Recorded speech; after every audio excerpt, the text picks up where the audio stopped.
Senhoras e senhores, o momento que você está prestes a ouvir é um marco na história democrática do Brasil. No dia 5 de outubro de 1988, após 20 meses de intensos debates, lutas e negociações, foi promulgada a Constituição da República Federativa do Brasil, a chamada Constituição Cidadã. Neste pronunciamento histórico, Ulisses Guimarães, presidente da Assembleia Nacional Constituinte, deu voz ao sentimento de esperança e renovação que tomava conta do país. Depois de 2 décadas de regime autoritário, o Brasil abria as portas para uma nova era, baseada na soberania popular, na dignidade da pessoa humana, nos direitos fundamentais e na separação entre os poderes. Este discurso, carregado de simbolismo e emoção, representa o encerramento de um ciclo autoritário e o nascimento de um novo pacto social. Ulisses, com sua firmeza e sensibilidade, nos lembra que a democracia não é um presente, mas uma conquista, e que a Constituição de 1988 é sua expressão mais nobre. Ao ouvir essas palavras, reflita sobre o significado da liberdade, da justiça e da cidadania. Relembre conosco esse momento solene em que o povo brasileiro, por meio de seus representantes, reconstruiu os alicerces de sua república. Antes de ouvirmos esse discurso histórico, pedimos a gentileza de se inscrever no canal. Caso ainda não esteja inscrito, curta, comente e compartilhe esse conteúdo para que ele possa alcançar mais gente. Não deixe de visitar as nossas playlists, em especial a playlist dos audiobooks. Agora sim, acomode-se bem no seu assento e aproveite para sentir o clima de celebração desse evento histórico inesquecível. Com vocês, o pronunciamento oficial de Ulisses Guimarães na promulgação da Constituição de 1988. Excelentíssimo Senhor Presidente da República, José Sarney, Excelentíssimo Senhor Presidente do Senado Federal, Humberto Lucena, Excelentíssimo Senhor Presidente do Supremo Tribunal Federal, Ministro Rafael Maia, senhores membros da mesa da Assembleia Nacional Constituinte, eminente relator Bernardo Cabral,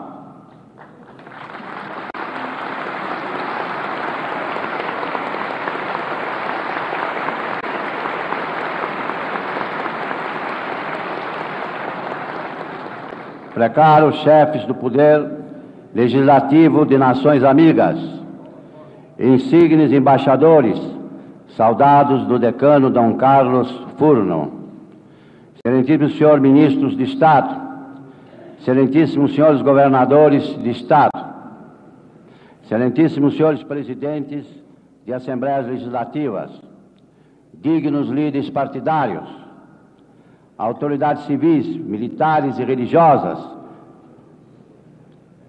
registrando o comparecimento do cardeal Dom José Freire Falcão, arcebispo de Brasília, de Dom Luciano Mendes de Almeida, presidente da CNBB.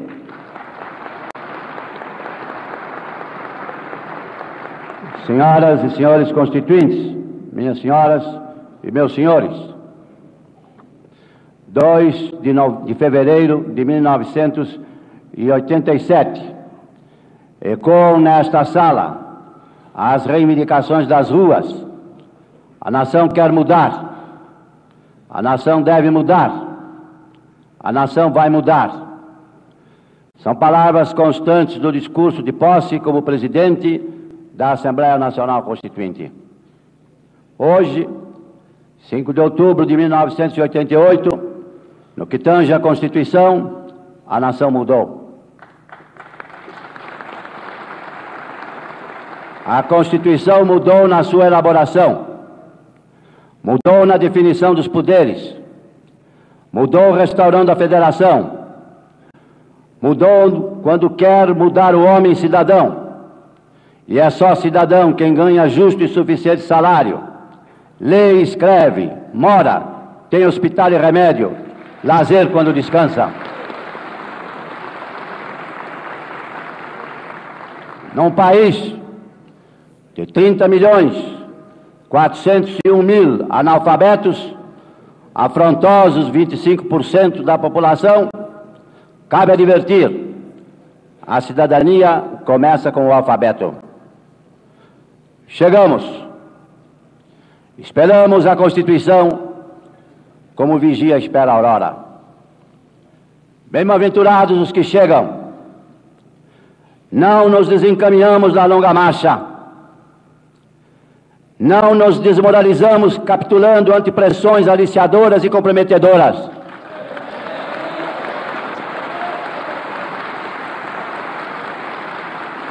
Não desertamos.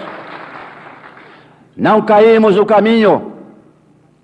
Alguns a fatalidade derrubou. Virgílio Távora, Adair Ferreira, Fábio Lucena, Antônio Farias, Norberto Suantes. Pronunciamos seus nomes queridos com saudade e orgulho. Cumpriram com o seu dever. A nação nos mandou executar um serviço. Nós o fizemos com amor, aplicação e sem medo. A Constituição certamente não é perfeita. Ela própria o confessa ao admitir a reforma. Quanto a ela, discordar, sim. Divergir, sim. Descumprir, jamais. Afrontá-la, nunca.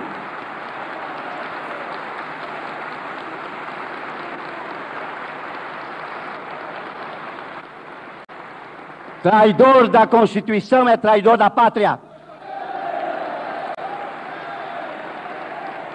Conhecemos, traidor da Constituição é traidor da pátria, conhecemos o caminho maldito, rasgar a Constituição, trancar as portas do Parlamento, garrotear a liberdade, mandar os patriotas para a cadeia, o exílio e o cemitério.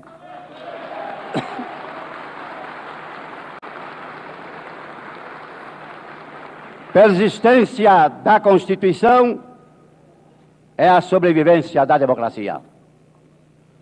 Quando, após tantos anos de lutas e sacrifícios, promulgamos o Estatuto do Homem, da Liberdade e da Democracia, bradamos por imposição de sua honra.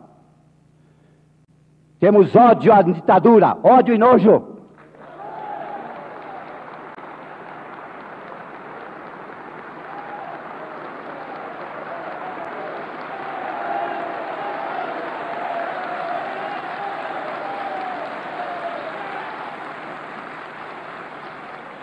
Amaldiçoamos a tirania, onde quer que ela desgrace homens e nações, principalmente na América Latina.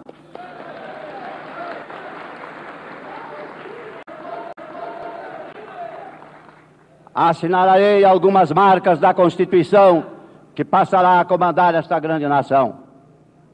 A primeira é a coragem. A coragem é a matéria-prima da civilização. Sem ela, o dever e as instituições perecem. Sem a coragem, as demais virtudes sucumbem na hora do perigo. Sem ela, não haveria a cruz, nem os evangelhos. A Assembleia Nacional Constituinte rompeu contra o establishment, investiu contra a inércia, desafiou tabus. Não ouviu o refrão saudosista do velho do Restelo no genial Canto de Camões. Suportou a ira e perigosa campanha mercenária dos que se atreveram na tentativa de aviltar legisladores em guardas de suas burras abarrotadas com o ouro de seus privilégios e das especulações.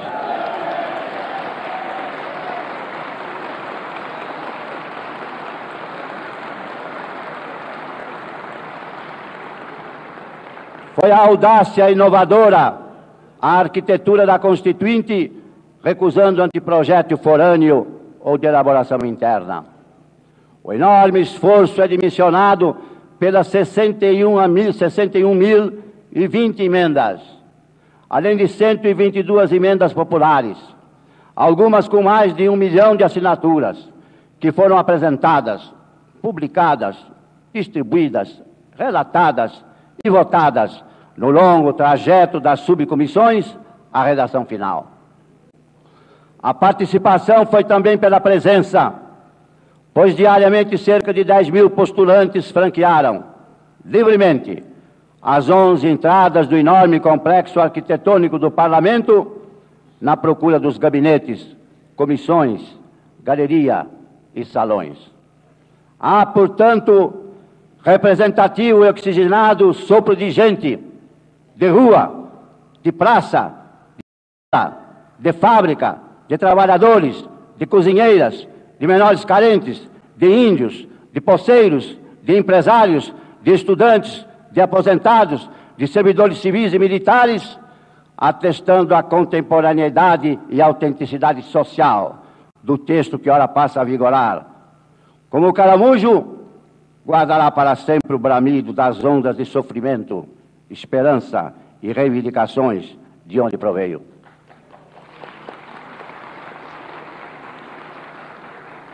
A Constituição é caracteristicamente o Estatuto do Homem, é sua marca de fábrica. O inimigo mortal do homem é a miséria. Não há pior discriminação do que a miséria. O Estado de Direito consectário da igualdade não pode conviver com o estado de miséria. Mais miserável do que os miseráveis é a sociedade que não acaba com a miséria.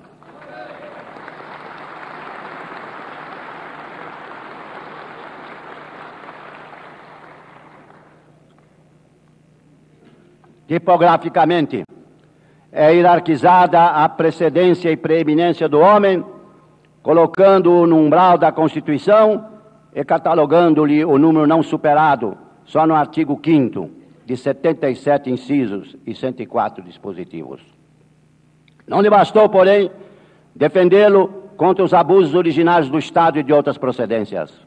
Introduziu o homem no Estado, fazendo-o credor de direitos e serviços, cobráveis inclusive com o mandato de junção. Tem substância popular e cristã o título que a consagra, a Constituição Cidadã. Vivenciados e originários dos estados e municípios, os constituintes haveriam de ser fiéis à federação. Exemplarmente o foram. No Brasil, desde o Império, o Estado ultraja a geografia. Espantoso despautério. O Estado contra o país, quando o país é a geografia, a base física da nação, portanto, do Estado. É elementar. Não existe Estado sem país, nem país sem geografia. Esta antinomia é fator de nosso atraso e de muitos de nossos problemas, pois somos um arquipélago social, econômico, ambiental e de costumes, não uma ilha. A civilização e a grandeza do Brasil percorreram rotas centrífugas e não centrípetas. Os bandeirantes não ficaram arranhando o litoral como caranguejos, na imagem pitoresca mais exata de Frei Vicente do Salvador. Cavalgaram os rios e marcharam para o oeste e para a história na conquista de um continente. Foi também indômita vocação federativa que inspirou o gênio do presidente Juscelino Kubitschek.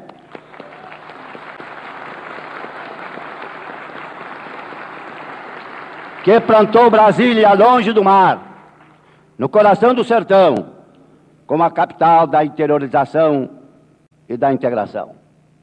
A federação é a unidade na desigualdade, é a coesão pela autonomia das províncias, comprimidas pelo centralismo, há o perigo de serem empurradas para a secessão.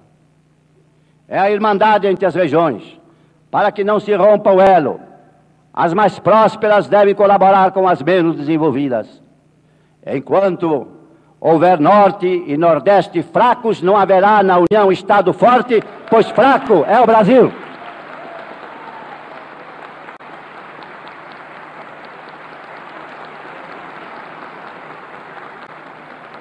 As necessidades básicas do homem estão nos estados e nos municípios. Neles deve estar o dinheiro para atendê-las. A federação é a governabilidade. A governabilidade da nação passa pela governabilidade dos estados e dos municípios. O desgoverno, filho da penúria de recursos, acende a ira popular. Quem invade primeiro os passos municipais, arranca as grades dos palácios e acabará chegando à rampa do Palácio Planalto. A Constituição reabilitou a federação ao alocar recursos ponderáveis às unidades regionais e locais, bem como a arbitrar competência tributária para lastrear-lhes a independência financeira. Democracia é a vontade da lei, que é plural e igual para todos, e não a do príncipe, que é unipessoal e desigual para os favorecimentos e os privilégios. Se a democracia é o governo da lei, não só elaborá-la, mas também para cumpri-la, são governo o executivo e o legislativo. O legislativo brasileiro investiu-se das competências dos parlamentos contemporâneos. É axiomático que muitos têm maior probabilidade de acertar do que um só. O governo associativo e gregário é mais apto do que o solitário. Eis outro imperativo de governabilidade: a coparticipação e a corresponsabilidade. Cabe a indagação: instituiu-se no Brasil o tricameralismo ou fortaleceu-se o unicameralismo com as numerosas e fundamentais atribuições cometidas ao Congresso Nacional? A resposta virá pela boca do tempo. Faço votos para que essa regência trina prove bem. Nós, os legisladores, ampliamos nossos deveres. Teremos de honrá-los. A nação repudia a preguiça, a negligência, a inépcia. Soma-se a nossa atividade ordinária bastante dilatada à edição de 56 leis complementares e 314 leis ordinárias. Não esquecemos que, na ausência da lei complementar, os cidadãos poderão ter o provimento suplementar pelo mandato de injunção. A confiabilidade do Congresso Nacional permita que repita, pois tem pertinência, o slogan: vamos votar, vamos votar. Que integra o folclore de nossa prática constituinte,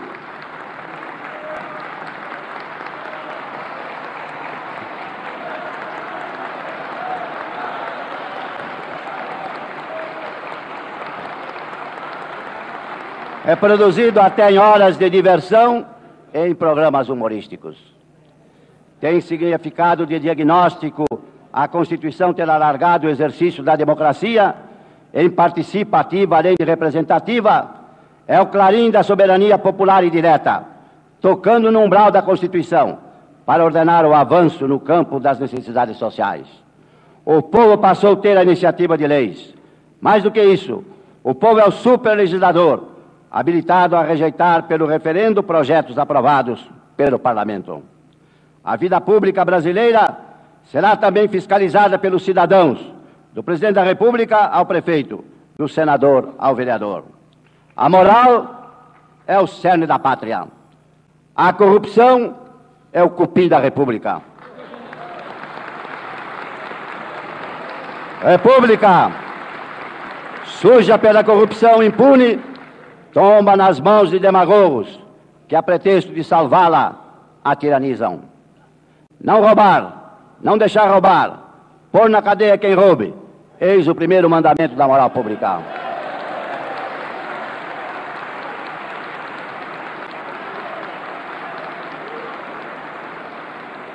Pela Constituição, os cidadãos são poderosos e vigilantes agentes da fiscalização através do mandato de segurança coletivo, do direito de receber informações dos órgãos públicos, da prerrogativa de petição aos poderes públicos em defesa de direitos contra a ilegalidade ou abuso do poder, da obtenção de certidões para a defesa de direitos, da ação popular que pode ser proposta por qualquer cidadão para anular ato lesivo ao patrimônio público, ao meio ambiente e ao patrimônio histórico, isento de custas judiciais, da fiscalização das contas dos municípios por parte do contribuinte.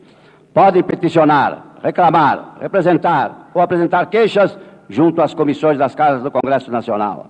Qualquer cidadão, partido político, associação ou sindicato são partes legítimas e poderão denunciar irregularidades ou ilegalidades perante o Tribunal de Contas. Da União, do Estado e do município, a gratuidade facilita a efetividade desta fiscalização. A exposição panorâmica da lei fundamental que hoje passa a reger a nação permite conceituá-la sinoticamente como a Constituição Coragem, a Constituição Cidadã, a Constituição Federativa, a Constituição Representativa e Participativa, a Constituição do Governo Síntese Executivo Legislativo, a Constituição Fiscalizadora. Não é a Constituição perfeita. Se fosse perfeita, seria reformável. Ela própria, com humildade e realismo, admite ser emendada até por maioria mais acessível dentro de 5 anos. Não é a Constituição perfeita, mas será útil, pioneira, desbravadora, será luz, ainda que de lamparina, na noite dos desgraçados. É caminhando que se abrem os caminhos. Ela vai caminhar e abri-los. Será redentor o caminho que penetrar nos bolsões sujos, escuros e ignorados da miséria. Recorde-se, alvissareiramente, que o Brasil é o 5º país a implantar o Instituto Moderno da Seguridade, com a integração de ações relativas à saúde, à previdência e assistência social, assim como a universalidade dos benefícios para os que contribuam ou não, além de beneficiar 11 milhões de aposentados expoliados em seus proventos. É consagrador o testemunho da ONU de que nenhuma outra carta do mundo tenha dedicado mais espaço ao meio ambiente do que a que vamos promulgar. Senhor Presidente José Sarney, Vossa Excelência cumpriu exemplarmente o compromisso do saudoso, do grande Tancredo Neves, e também de Vossa Excelência e da Aliança Democrática, de convocar a Assembleia Nacional Constituinte. A emenda constitucional número 26 teve a origem e mensagem do governo de Vossa Excelência, vinculando Vossa Excelência à efeméride que hoje a nação celebra.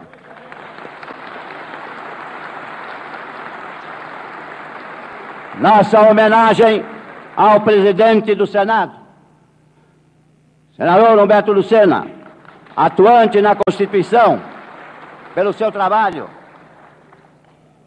seu talento e pela colaboração fraterna da casa que representa.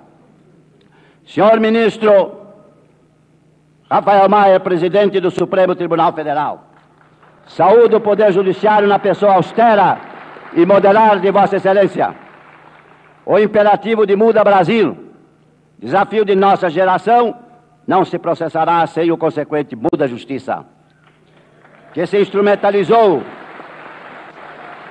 na Carta Magna com a valiosa contribuição do poder chefiado por Vossa Excelência. Cumprimento o eminente ministro do Supremo Tribunal Federal, Moreira Alves, que em histórica sessão instalou em 1º de fevereiro de 1987 a Assembleia Nacional Constituinte. Registro a homogeneidade e o desempenho admirável e solidário de seus altos deveres por parte dos dignos membros da mesa diretória, condôminos imprescindíveis de minha presidência. O relator Bernardo Cabral foi capaz,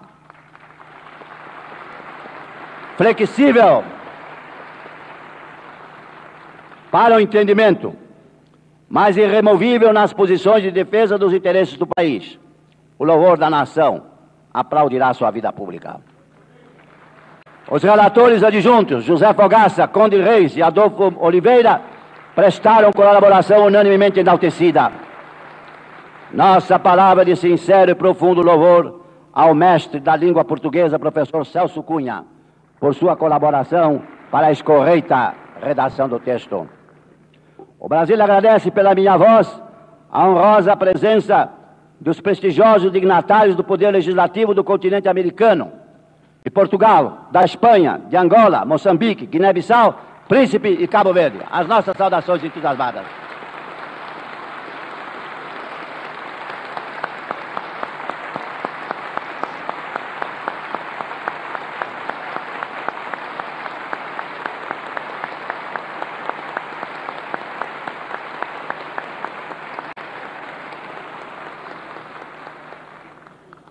Os senhores governadores de Estado e presidentes da Assembleia Legislativa dão realce singular a esta solenidade histórica.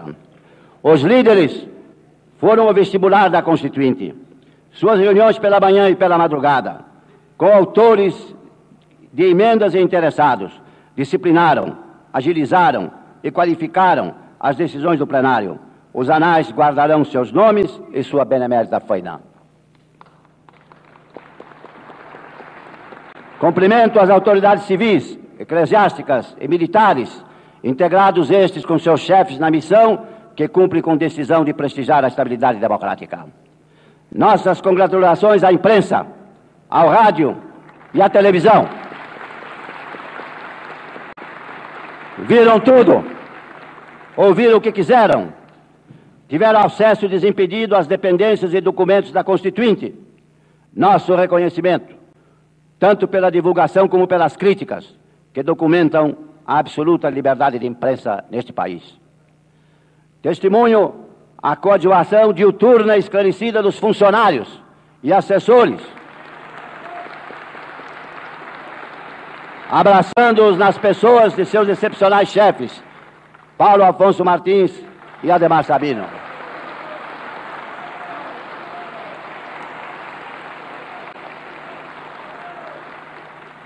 Agora, companheiros constituintes, conversemos pela última vez, companheiras e companheiros constituintes. A atuação das mulheres nesta casa foi de tal teor que, pela edificante força do exemplo, aumentará a representação feminina nas futuras eleições.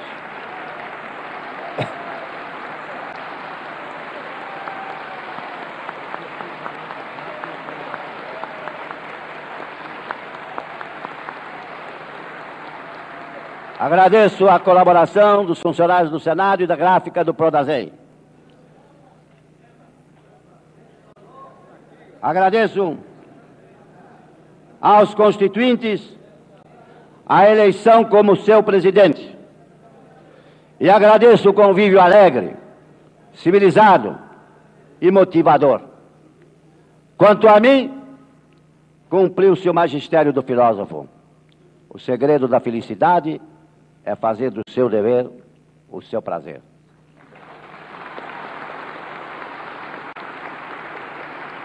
Todos os dias, meus amigos constituintes, todos os dias, quando divisava na chegada ao Congresso, a concha côncava da Câmara rogando as bênçãos do céu e convexa do Senado ouvindo as súplicas da terra, a alegria inundava o meu coração.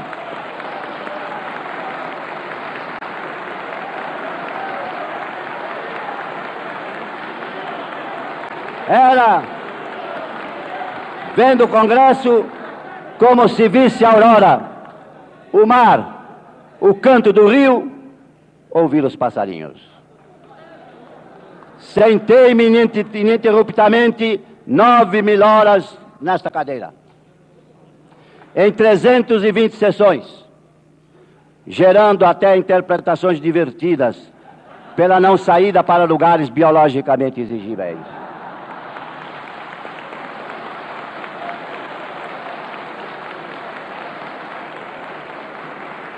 Somadas, as das sessões foram 17 horas diárias de labor, também no gabinete e na residência, incluídos sábados, domingos e feriados.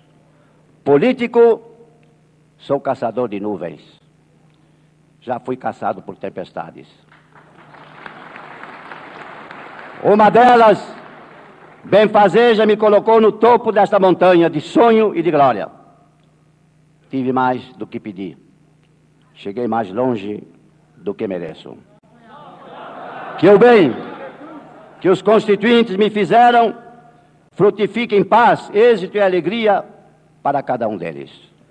Adeus, meus irmãos. É despedida definitiva, sem o desejo de retorno. Nosso desejo é o da nação. Que este plenário não abrigue outra Assembleia Nacional Constituinte.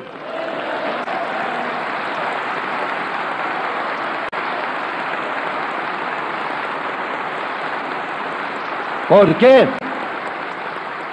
antes da Constituinte, a ditadura já teria trancado as portas desta casa. Autoridades constituintes, senhoras e senhores, a sociedade sempre acaba vencendo. mesmo ante a inércia ou antagonismo do Estado. O Estado era Tordesilhas.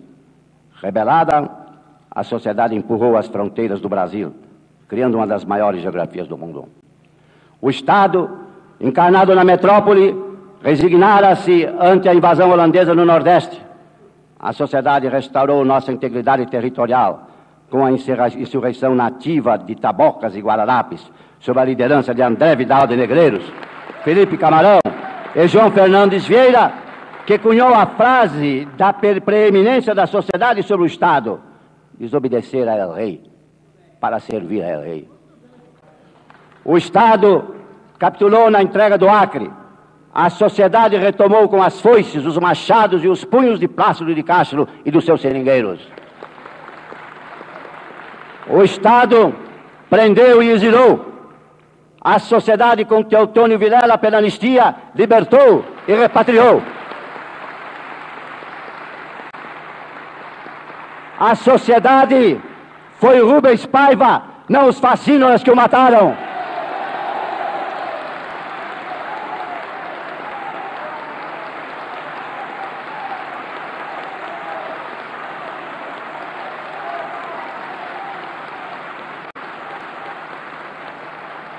Foi a sociedade mobilizada nos colossais comícios das diretas já, que pela transição e pela mudança derrotou o Estado usurpador. Termino com as palavras com que eu comecei esta fala. A nação quer mudar. A nação deve mudar. A nação vai mudar. A Constituição pretende ser a voz, a letra, a vontade política da sociedade rumo à mudança. Que a promulgação seja nosso grito. Mudar para vencer. Muda, Brasil!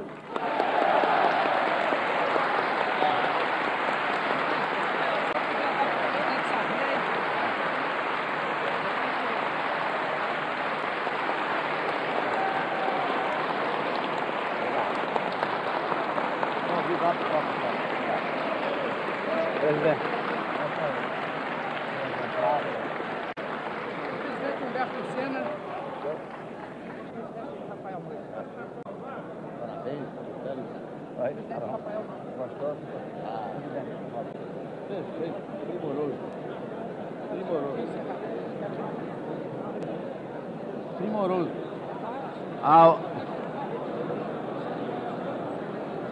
Declaro encerrado os trabalhos da Assembleia Nacional Constituinte da República Federativa do Brasil.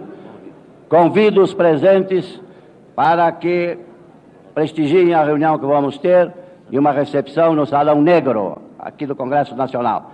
Com os meus agradecimentos, está encerrada a sessão.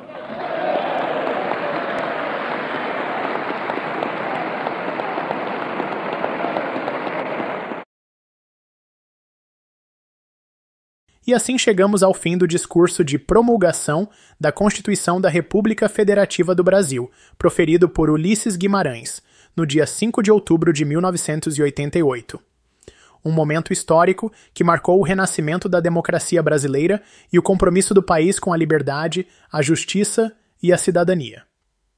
Esperamos que essa audição tenha sido não apenas uma experiência de escuta, mas também de reflexão sobre o passado, o presente e os desafios que ainda enfrentamos na construção de um Brasil verdadeiramente democrático. Se você gostou deste conteúdo, convidamos a continuar explorando conosco esse universo de textos fundamentais. Aqui ao lado, na tela final, você encontrará 2 vídeos recomendados especialmente para você, com temas que complementam e expandem este momento histórico. E não deixe de visitar a nossa playlist Audiobooks, onde reunimos outras leituras essenciais da história política, jurídica e literária do Brasil e do mundo. Uma coleção feita com cuidado, respeito ao conteúdo original e acessibilidade para todos. Se ainda não é inscrito no canal, aproveite para se inscrever agora, deixar seu like e ativar o sininho para receber as próximas publicações. E claro, comente aqui embaixo o que achou deste discurso e que outros textos você gostaria de ouvir por aqui. Muito obrigado por nos acompanhar até o fim desta jornada. Nos vemos no próximo vídeo e no próximo capítulo da história.